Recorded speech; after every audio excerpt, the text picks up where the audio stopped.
Hello guys, welcome to my channel T something, and in this video tutorial I will gonna show you how to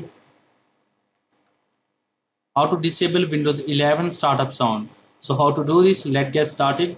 Before starting of the video, I humbly request you please subscribe my YouTube channel for more updates. So let's start.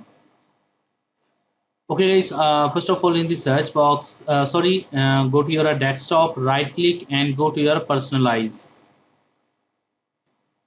After doing this tab, go to your themes. After doing this tab, go to your sounds.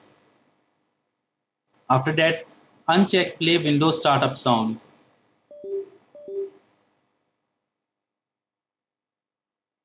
Click on apply and press OK button.